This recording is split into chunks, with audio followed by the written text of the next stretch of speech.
1,000 meters above the frigid North Sea, disaster strikes.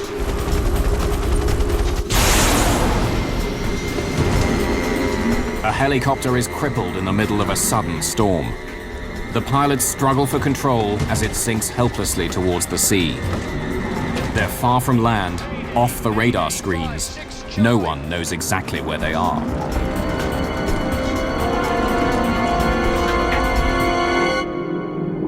In the days that follow, investigators search for the truth hidden in this tangled wreck.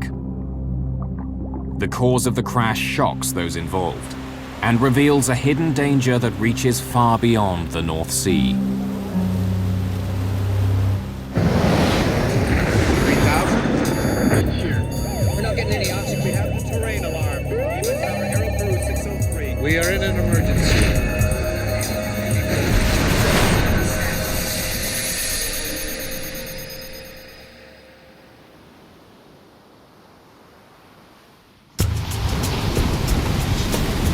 The need for oil drives men to some of the most unpleasant places on Earth. This is one of them.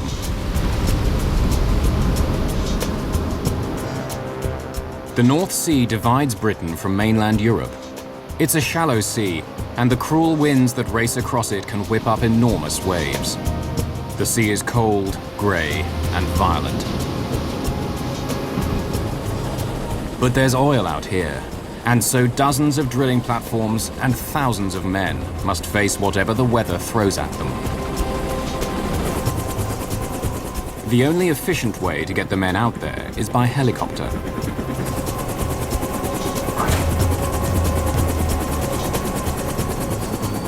The flights are rough and long, up to 500 kilometers each way. After years, the trip has become largely routine. The danger below forgotten by many. What was that? But on a cold January morning in 1995, 18 men flying over the North Sea were faced with a horrible question. Mayday, mayday, mayday! Tail rotor failure! Ditching! Could they survive in this extremely hostile environment? Oh, God! Oh.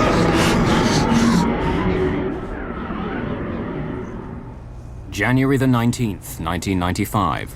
Commander Sed Roberts and First Officer Lionel Sole work for Bristow helicopters in Aberdeen, Scotland. Their job is to ferry oil workers out to the oil platforms in the North Sea. By mid-morning, they've completed one trip already and are getting ready to head back out.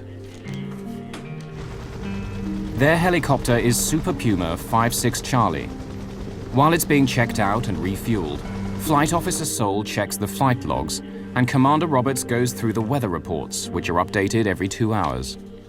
Oh, weather's okay. Good for January. This is where they're heading, the North Sea. The discovery of oil here in the 1960s was a shot in the arm for the British economy. Brent crude, as the oil is known, is a light, sweet crude, ideal for turning into gasoline.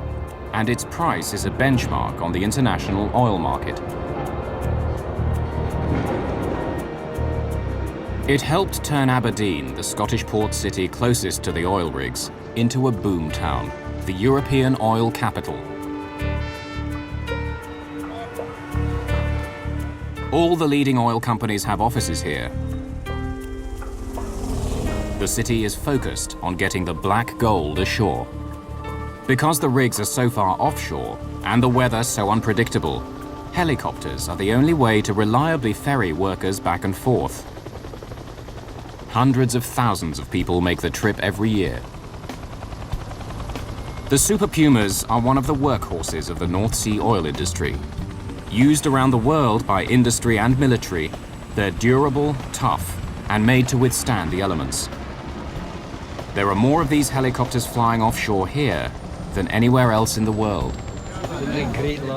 The passengers heading to the platforms today gather in the heliport's departure lounge.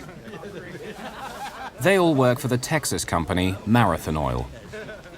The North Sea has scores of oil fields. They're divided up between several countries, including England and Norway. The governments then sell the rights to drill to a variety of oil companies. Marathon operates 3 platforms in the so-called Bray field: Bray East, Bravo, and Alpha. North Sea oil platforms are like cities that never sleep. They stand on the seabed, held up by enormous legs made of either metal or concrete. Below each one, pipes snake out to the seabed. Some punch straight down, others fanning out at an angle for up to several kilometers. The same platform may be extracting both oil and natural gas at the same time. Out here, you're surrounded by the sea, with nowhere to go. The weather is often horrible, and the work on a rig can be rough, dirty, and dangerous. It's difficult to find and retain the skilled workers needed to pull the oil from the sea, so the platforms are built to keep the workers happy. Movies, internet cafes, gym equipment, even great food are all provided by management to ensure the men are entertained.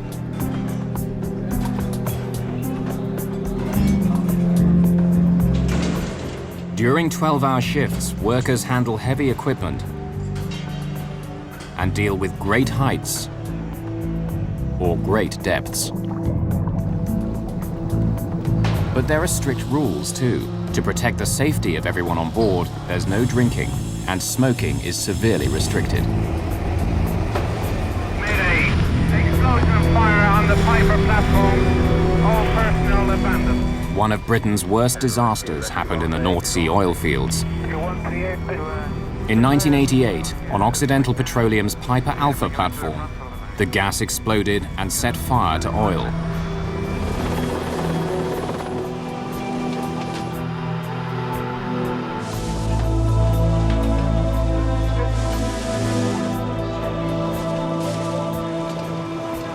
A 167 men died. The potential for disaster is never far away. But on this January day, the Marathon oil workers prepare as they always do. All 16 are scheduled to spend 2 weeks on Marathon's Alpha platform, followed by 2 weeks off. To these men, getting to work has become routine. But getting a ticket on this flight calls for something a little out of the ordinary.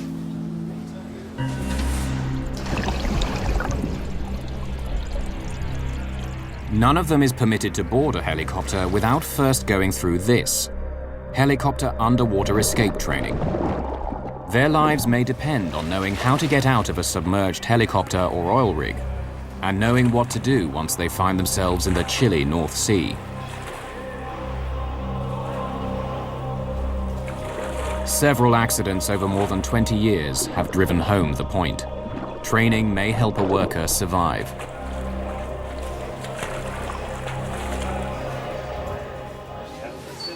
Before they set off on every flight, they must watch the video, how to behave if there's an emergency on your flight. Brace impact. They've seen it all 1,000 times. In an emergency, if time does not permit, just tighten your lap strap and brace for impact.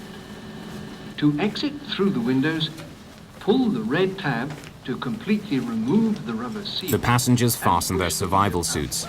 Made of Gore-Tex, these dry suits won't keep them afloat, but are supposed to keep the water out if the workers are thrown into the sea. Obstruct the forward windows. Their bright colors are also designed to make rescue easier. The trip to the Bray Alpha oil platform is 230 kilometers. If all goes well, it will take little more than an hour.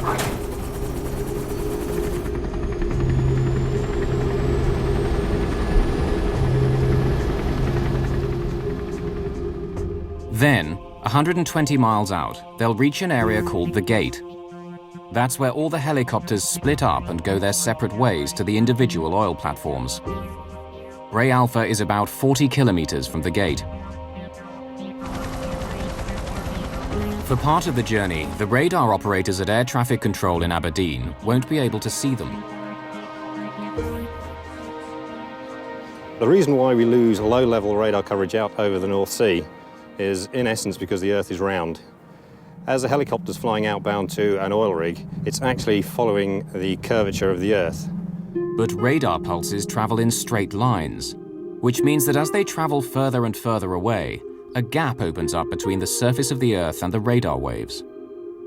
If an aircraft flies into that gap, then it'll disappear from radar. In the case of Aberdeen, a helicopter operating about 2,000 feet will disappear into that gap at about 80 miles. It's a black hole, which Super Puma 56 Charlie is now entering. The helicopter and the 18 men on board are over halfway to the rigs, and from this moment on, no one knows exactly where they are.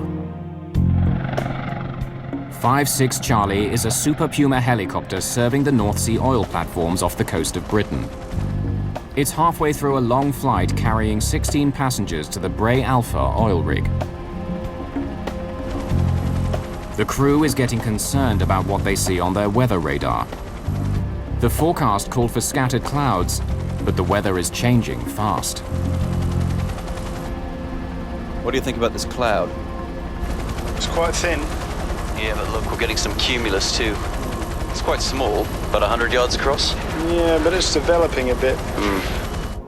Cumulus are puffy white clouds like balls of cotton wool. They're beautiful to look at and usually harmless. They only last between 5 and 40 minutes. But helicopter pilots prefer to go above them if possible, because the air inside and below gets very bumpy. Let's try to climb above it. Go to 5,000 feet. Right.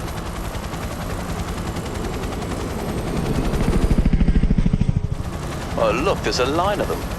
All along the route exactly where we're going. Yeah, we're not gaining anything by this. No. Let's drop back down to 3,000 feet. Right. So far, the weather is nothing to worry about. But over the North Sea, it can change suddenly. This corner of Europe is where the warm winds from the Atlantic meet the icy blasts from the Arctic and Siberia. The warm water vapor condenses into clouds, cools, then sinks. It creates strong winds, pushing the huge masses around. The friction caused by this motion can make the clouds electrically charged, and that electricity can be released as lightning. What starts out as a placid day can end up in a violent storm.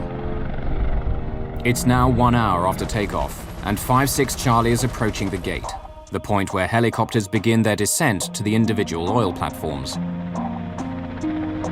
They're 25 miles from their destination, and the weather is starting to get worse.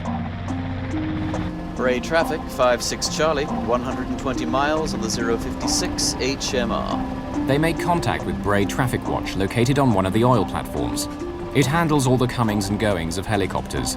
But Bray Traffic doesn't have radar. It has to rely on the pilots to tell them where they are. Leaving 3,000 feet, would you take the flight watch? Roger, 56 Charlie, I have your flight watch. Aberdeen information, Bristow's 56 Charlie at 120 miles. Leaving 3,000 feet, Bray has the flight watch. Roger, 56 Charlie, continue with Bray traffic. Quite suddenly, the weather has changed. Instead of the harmless fluffy balls of cotton wool, a line of dangerous cumulonimbus clouds is now blocking their path. They rise up like huge white mountains, more than 10,000 meters, far higher than the chopper can fly. Underneath, they're dark and menacing. Pilots try to avoid them at all costs. Inside, gusts of wind can reach up to 100 kilometers an hour. The turbulence can make the flight unpleasant, but that's only part of the danger. The cumulonimbus, that's the granddaddy of all clouds. It stretches from around about 1,000 feet at its base all the way up to 28, 30,000 feet. They are the most dangerous clouds that aircraft can come across, particularly small aircraft like helicopters. Within a cumulonimbus, you're going to find severe turbulence, you're going to find icing, you're going to find heavy rain, and of course you're going to find lightning. If you're flying a helicopter, that's not where you want to be. Lightning is one of the most powerful forces of nature. Around the Earth, it strikes an average of 100 times per second, each strike with a power of up to 1 billion volts. Aircraft can't completely avoid it. On average, every passenger jet will be hit once a year by lightning, but the design of the planes helps prevent them being badly damaged. Their bodies are traditionally made of aluminium, which is a good conductor of electricity. The lightning passes harmlessly along the fuselage and exits from the tail. Helicopters use the same type of design to keep safe, and helicopters need it in the North Sea. With such stormy weather and so many helicopters, lightning strikes are inevitable. As they begin their descent, the Super Puma enters the line of clouds that stands in their path. Bits of cloud coming up here. It's okay, it's still green. Let's carry on through that. Green on the weather radar means there's rain, but it's not heavy enough to worry about. What the pilot sees in that is actually simply like a television screen. On that television screen he has a map, and overlaid on top of that map is a series of banded colours. If there's no rain, he has a blank map. If there's lots of rain and it's heavy, he has lots of red squares on that, and that gives you the idea of the intensity and the location of the rainfall.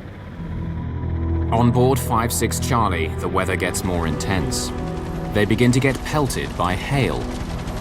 Hey, where'd this come from? It's coming in through the vent. It's like being inside a beanbag swamped by polystyrene balls. It's so thick. How come the engines are still running? There can't be any air left out there. No. Now another problem. We've got a hard over on the ice detector. It's probably just an ice pellet stuck in the probe. Right. The helicopter has an ice detector, a probe outside the craft, which is supposed to tell the pilots whether there's ice on the blades. But they think it's become jammed with ice and is giving a false reading. And then, disaster. Bloody hell. What was that? Lightning, I saw it. Well, this is bad. There's something very, very wrong with this. We'll have to go down, I'm afraid. The helicopter has been damaged, but they don't know how badly. The entire body is shaking and vibrating. The crew's first instinct is to get down to a lower altitude in case the worst happens and they fall out of the sky. Mayday, Mayday, 5-6 Charlie, lightning strike, severe vibration. Mayday, Mayday. 40 kilometers away, another helicopter is about to leave an oil platform. Commander Brian Backhouse is loading passengers onto 5-6 Bravo and preparing to fly back to Aberdeen. That's everyone. All set. Suddenly, the loading officer hears Lionel Sol's Mayday call on his radio. Mayday, Mayday, 5-6 Charlie, lightning strike. Hear that, Mayday, 56 Charlie! Gentlemen, my apologies, but we have to disembark you. We have an airborne emergency on a sister aircraft. Backhouse hurriedly unloads his passengers. He intends to help if he can. Meanwhile, a gale is steadily building up, with winds in excess of 70 kilometers an hour. The seas are mounting. The crew of 5-6 Charlie are struggling to keep control of their crippled helicopter. After the initial flash, though, the situation hasn't got worse. The Grampian Freedom is a standby ship positioned near the oil rigs to give oil workers a way to escape if anything goes wrong. Her skipper, John McInnes, hears the helicopter's distress call. We increased the speed to full speed ahead. Everybody was informed about the vessel and told to get ready for survivors to be taken aboard. Back on the Bravo platform, what was a routine flight for Brian Backhouse is about to become a rescue mission. He intends to find the stricken helicopter and nurse it to safety. If it crashes into the sea, he'll direct rescue ships to the spot. But they're not sure where to go. Let's go to the gate and proceed from there. At least they have a starting point. The Grampian Freedom doesn't know where to go either. They're getting conflicting messages about where 5-6 Charlie is. The helicopter's tiny size and the rough seas make it hard to find. On the damaged helicopter, Commander Roberts briefs the passengers. Gentlemen, you are obviously aware of the severe vibration. We've had a lightning strike, so please pull up your hoods, zip up your suits, and prepare for a possible ditching. Countless hours of training is supposed to have prepared all on board for a moment like this. In a real emergency, how many will remember it? 1,200 feet. We're still flying. Let's try to make it to Bray Alpha and land there. Their destination, the Bray Alpha platform, is now only 11 kilometers away.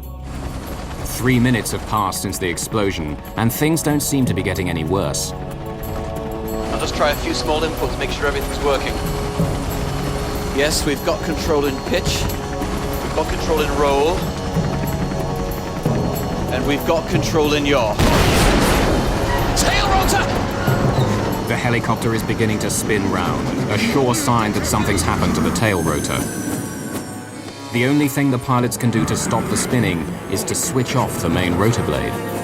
Power off, engines off. Ditching has become inevitable.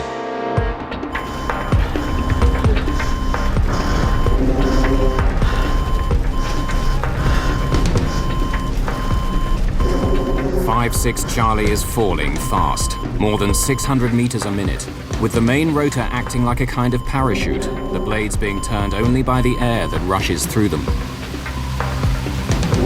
Mayday, mayday. Tail rotor failure, ditching. Brace for emergency landing. At this speed, they're about 40 seconds from hitting the North Sea. The other pilots in 56 Bravo are searching in vain. There's no sign of 56 Charlie in the sky or in the water. Then they hear another distress call. Mayday! Mayday! Tail rotor failure! Ditching! Mayday, mayday, mayday. Relaying for 56 Charlie. We have a suspected tail rotor failure. He is ditching. Commander Backhouse in 56 Bravo knows that he is closest to the stricken helicopter. Everything depends on him. But he's not equipped to locate the distress beacon 56 Charlie will use when it ditches. All he can do is search mile after mile of grey sea. Back on the Grampian Freedom, the crew begins searching the sea as well as the sky. But they know 56 Bravo can cover ground more quickly than the enormous, slow-moving ship. They do what they can and wait for better directions. Floats, floats, I can't find the floats! I got it. Just keep it at trim angle. Right. The pilots of 56 Charlie are about to attempt one of the most difficult maneuvers, ditching or landing in the middle of the heaving sea. Floats under the helicopter are meant to keep it from sinking. If they're deployed too soon before touchdown, the chopper may lose what little stability it has and topple over. Too late, and they won't inflate completely. Instead of riding the waves, the helicopter will sink below them. There's no second chance.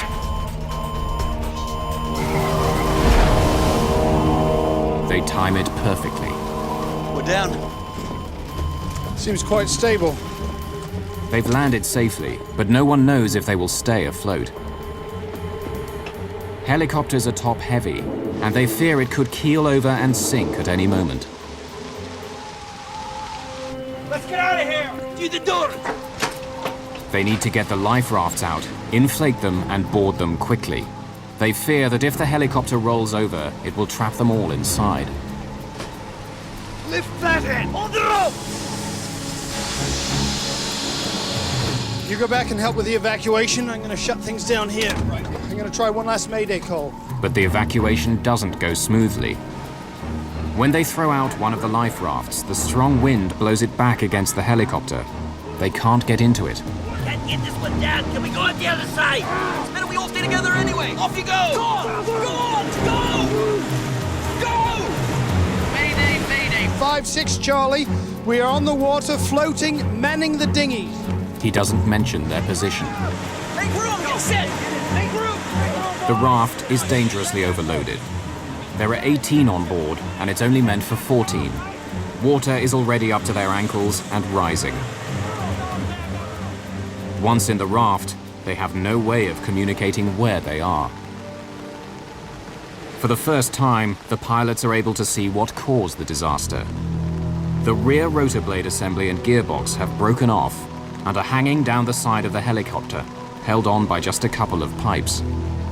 No one realizes it yet, but in the rush, they've forgotten to bring the distress beacon with them from the helicopter. It sends out a signal that can be picked up by rescuers. Forgetting it could mean the difference between life and death.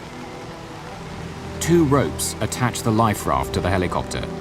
They're meant to stop the raft from drifting away, but they'll also drag them down if the helicopter sinks. One of the passengers has a knife. Shall I cut the line? No, not yet. We have a better chance of being spotted if we're close to the helicopter. Problems mount. The passengers are trying to raise the canopy to protect them, but it gets stuck. Without the canopy, they're at the mercy of the waves. And then the helicopter itself becomes a danger. When the doors were jettisoned, they were supposed to be designed to slip down into the water and sink.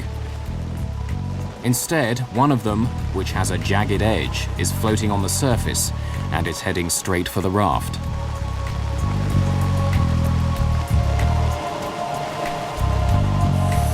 The life raft has been punctured by the floating door.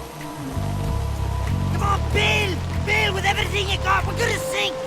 No, don't worry about it. We're not gonna sink. We've got double-layer rubber tubes here filled with air! It cannot sink! One wave and we're under. Not The pilots do their best to put on a brave face. There are other helicopters and ships out there!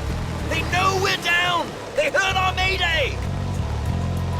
The overloaded life raft is getting lower and lower in the water. Inside, it's already waist deep. Now the pounding waves are pushing them beneath the sharp edges of the drooping helicopter blades. We need to get some distance! We'll have to cut the line! There are supposed to be 2 safety lines connecting the raft to the helicopter, one short, one long. But the long line is broken. The long line's been cut! It's been shredded!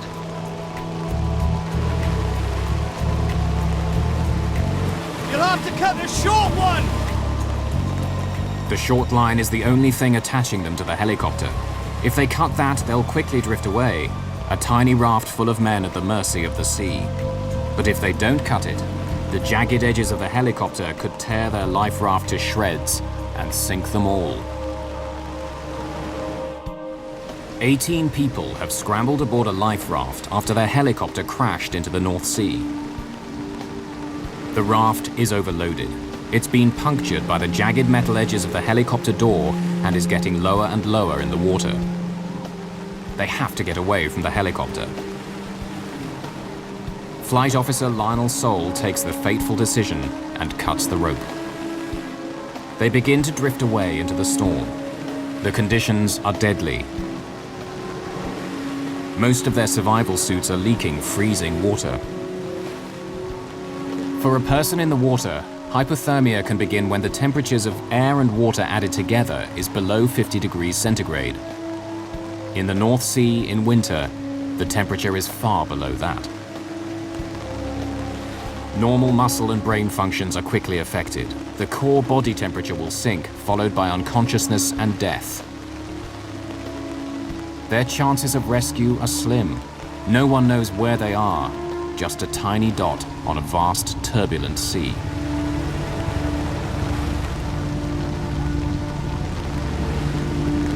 Quiet! Quiet! I hear something! There's a helicopter. The men are desperate. This could be their last chance.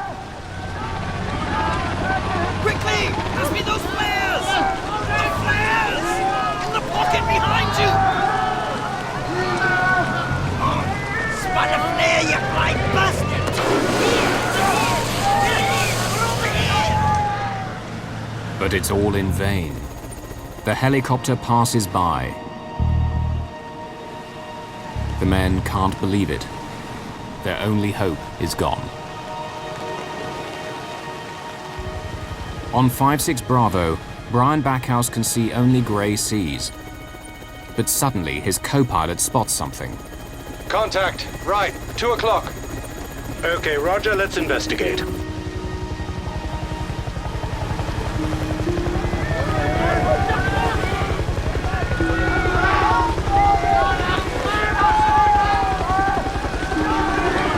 Target. Contact. Target confirmed. 56 Charlie. Stand by for position report. Like a guardian angel, 5-6 Bravo hovers directly above the survivors for over an hour, directing rescue boats and aircraft towards this tiny speck in the ocean. He came in and hovered fairly close because he wanted to count the number of people on board the life raft. So for a while he was right over the top of us and blowing us around a bit. But as soon as he had got the information he wanted, he backed off and he was just marking the position for the rescue craft to find us. First to arrive is the Grampian Freedom. We had lookouts posted all around the vessel, some on top of the bridge, on each wing of the bridge. A helicopter came and it started crisscrossing our bow, which is not our procedure in that kind of situation. Almost a mile away from the raft, the Grampian Freedom launches its fast rescue boat. The boat sets off at full speed to the rescue. The rain and waves make finding the raft difficult. Hey! There's a boat! It's coming! No, don't think us! Relax, boys, they know what they're doing! Let's go! Quickly, go! The rescue boat throws a lifeline to the stranded men, and they begin pulling themselves to safety. But there's another challenge ahead their training hasn't prepared them for. We reached the standby boat, and you're looking at the hull, a huge steel hull. You said, I'm never going to get up there. But the crews are well trained. They wait for the swell to go up and down in the right motions. And they have a large net hanging down the side of the boat. And they said, we're going to come alongside, we'll be on the top of the wave, and when we shout jump, you jump and grab the net. Don't look back because we'll be gone. We came alongside, high up on the wave, grabbed the net, the wave went back down, they were away and they pulled off, and we just climbed the last few feet over the side onto the Grampian Freedom. Later that day, a rescue helicopter winches up 14 of the survivors and flies them back to Aberdeen. 4 of the men, however, never want to travel in a helicopter again, so they refuse to leave the Grampian Freedom.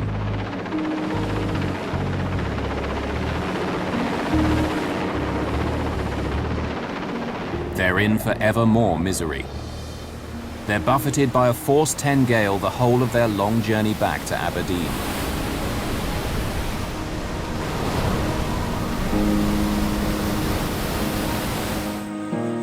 Through their skill and against all the odds, Cedric Roberts and Lionel Sole have saved the lives of all on board. I must admit at the time I did think that was it, we were going to die. The whole world had changed from being really good to being what I thought was a complete disaster at that time. It was the worst situation I'd ever been in the air, and I was very worried that that was going to be it. But the day after the accident, they came under suspicion. Their report on what happened starts being questioned. Lightning, notionally at least, should not affect a very powerful North Sea helicopter. This is the first time I can recall a lightning strike having ended up with this kind of conclusion. The experts are skeptical of the pilot's story. No other helicopter is known to have crashed into the North Sea because of lightning. Perhaps there had been some mechanical failure. There were even whispers of pilot error, of recklessly flying into storm clouds. The evidence to support their story was now beneath the waves with 5-6 Charlie.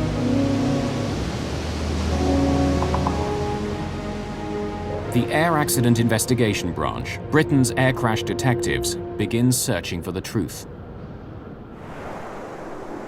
It may look like a rig, but the Stay Dive is actually a ship, mostly used for servicing oil platforms.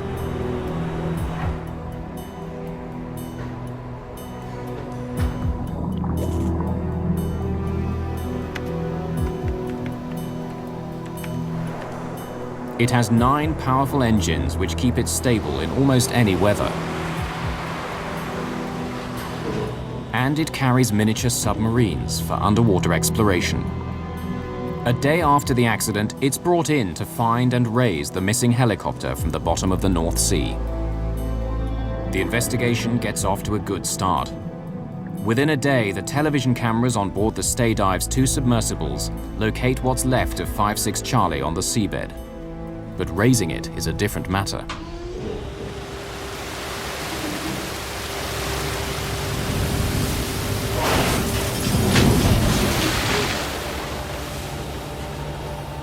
They carry on working into the night.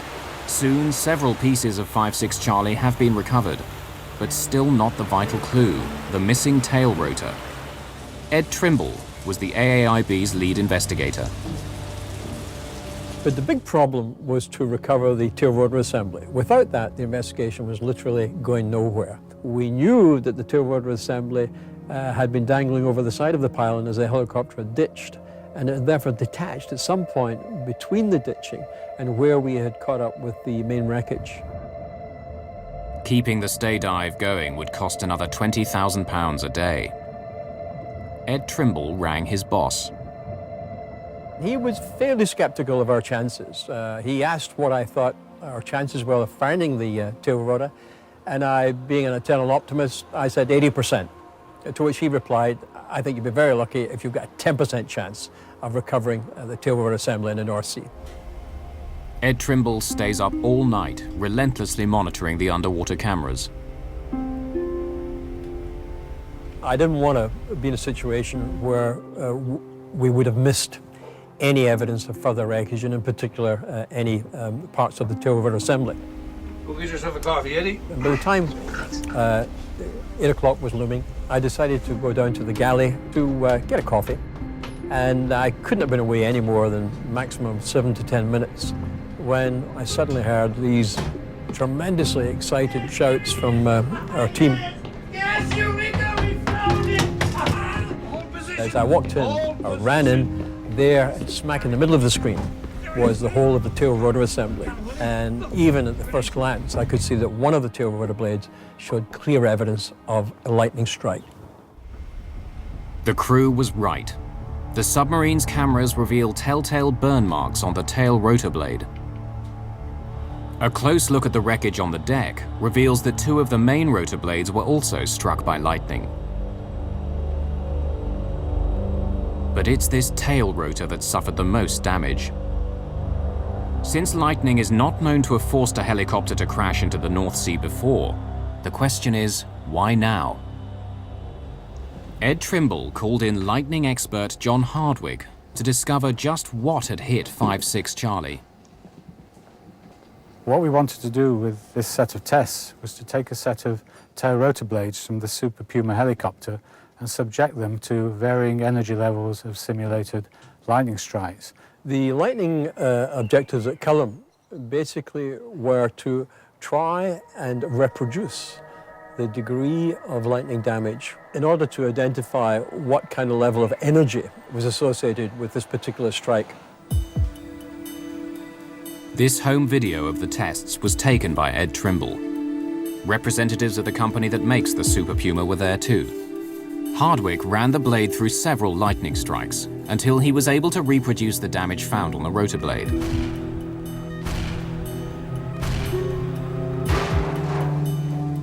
To do it, he had to generate a simulated strike of enormous power. Something far more dangerous than anyone thought the helicopter would be exposed to.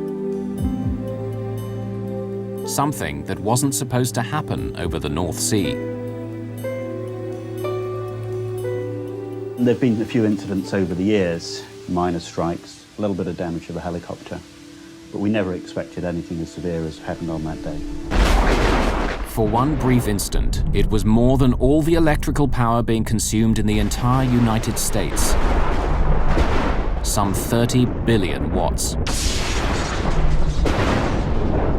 And this enormous flash of lightning had happened over the North Sea, where each year almost 3 million passengers fly unsuspecting to the oil platforms. The helicopters we fly are certified to the highest standards. It's the same as you'd get on a major airliner flying transatlantic. So we had no reason to believe that any lightning we had encountered would do any severe damage to the helicopter. Ordinary lightning wouldn't. But this wasn't ordinary. A lightning strike generates a huge pulse of energy. We can detect these pulses of energy via multiple transmitters and receivers that are situated throughout Europe. The information is calibrated locally, and once the position has been triangulated, that's passed to the Met Office in London. When the records were examined, they showed something very peculiar. This is what they think happened. Inside cumulonimbus clouds, tiny ice crystals are swept upwards by the wind currents. At the top of the cloud, where it's much colder, they combine with other crystals to form hail. The hail, being heavy, plummets back to Earth. On the way down, it hits the rising water crystals, causing friction. The crystals become electrically charged. On that particular day, there was very little in the way of indication that there was any significance in these clouds. We're flying along, everything just seemed very normal. We went through what seemed to us, by comparison to what was around that day, a fairly small cloud. But there was suddenly a lot of snow and ice pellets in the air. I've never seen as much in the way of soft hail pellets in my whole flying career. And the worrying thing was that immediately we knew that obviously there was a high level of energy in that cloud to produce that amount of soft hail, which also meant there was a high chance of there being lightning there. But by that time it was too late. When a helicopter enters the cloud, the sharp tips of its whirling rotor blades cut through these crystals, causing more friction, more electricity, until it's all released in a blinding flash. The records showed that the flash which hit 5-6 Charlie had been the only one recorded over the North Sea that day, caused almost certainly by the helicopter itself.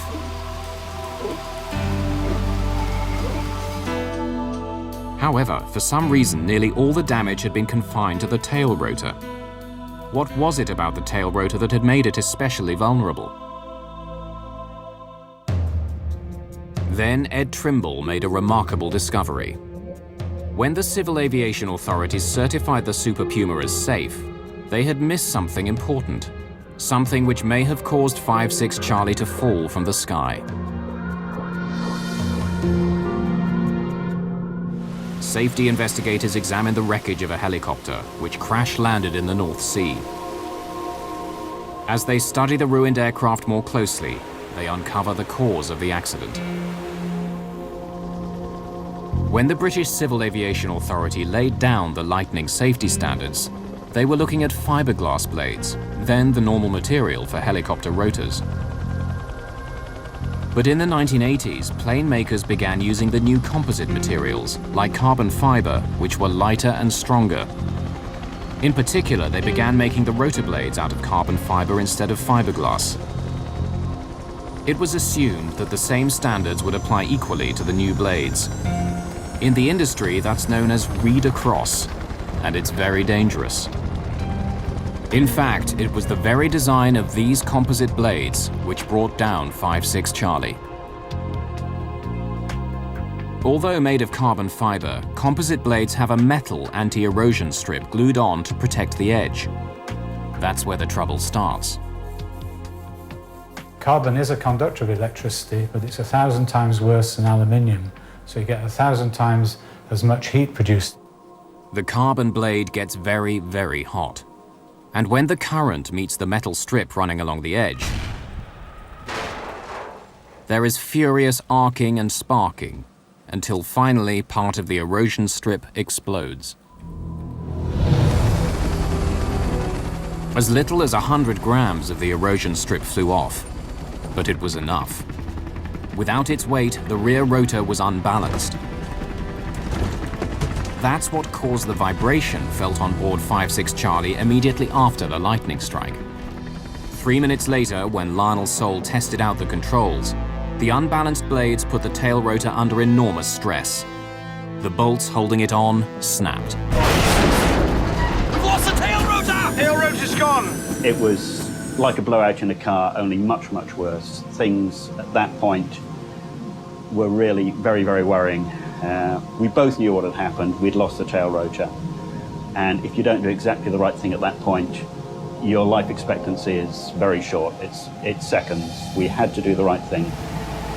We managed to point it into wind, and there was quite a big sea building up.